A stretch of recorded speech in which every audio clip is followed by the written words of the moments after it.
Chapter 7. Ancient Egyptian Art.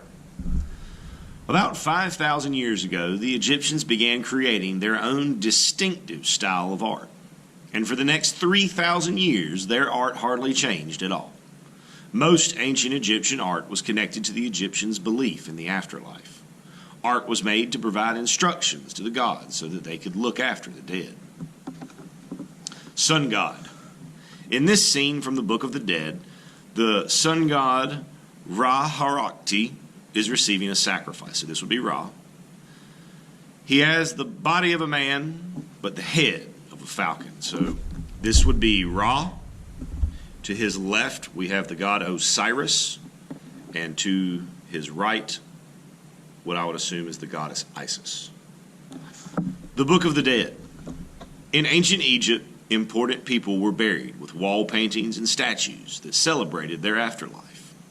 From about 1550 before the Common Era, they were also laid to rest with papyrus scrolls featuring pictures inscribed with spells that helped them navigate their way to the land of the dead.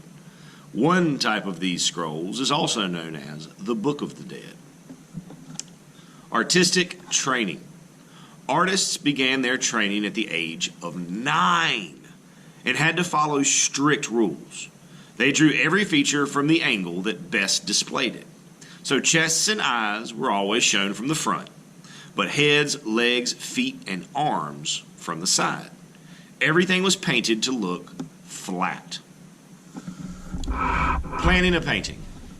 Egyptian wall paintings were made following careful plans.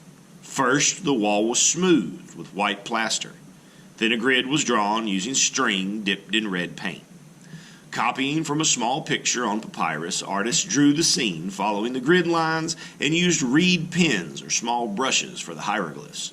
The outlines were then colored in from a palette of different pigments. This would be their palette. This is what would hold their paint.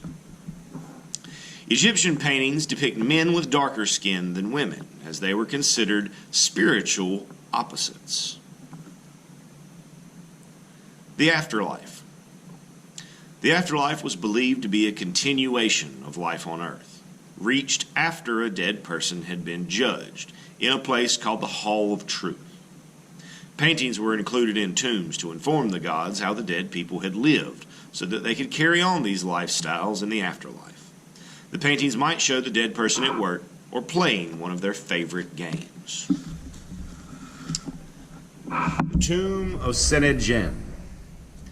This wall painting was found in the tomb of an ancient Egyptian master craftsman called Senedjem. He lived in Deir el-Medina on the west bank of the Nile River around 1300 before Common Era. The painting was made to create a spell to ensure that Senedjem and his wife Nefertiti would always have enough to eat in the afterlife. Servants in the place of truth. Senedjem's official title was Servant in the Place of Truth. He was buried in his tomb with his family. Many paintings covered the walls of Senedjem's tomb. They were all made to show the gods how Senedjem spent his life so that they would know what he needed in the afterlife. Farming life from this part. In the fields of Iaru, Senedjem and Nefertiti are shown sharing a happy life, sowing, plowing, and reaping a harvest surrounded by the waters of the Nile River. Harvesting wheat. Senedjem cuts the ears of wheat stalks with a curved wooden sickle. Nefertiti follows him, collecting the ears of wheat in a basket. They wear their finest clothes and wigs, which indicates that this is a spell and not a real event. Praying to the gods. 5 gods, including Ra, Osiris, and Ta, listen to the prayers of Senedjem and Nefertiti, who are kneeling before them. Opening of the mouth. From this part. At the end of the story, Senedjem's son touches his dead father's mouth with special tools so that he may breathe, eat, and drink in the afterlife. Plowing. Below the wheat scene, Senedjem harvests flax, a plant that was used to make linen and produce oil.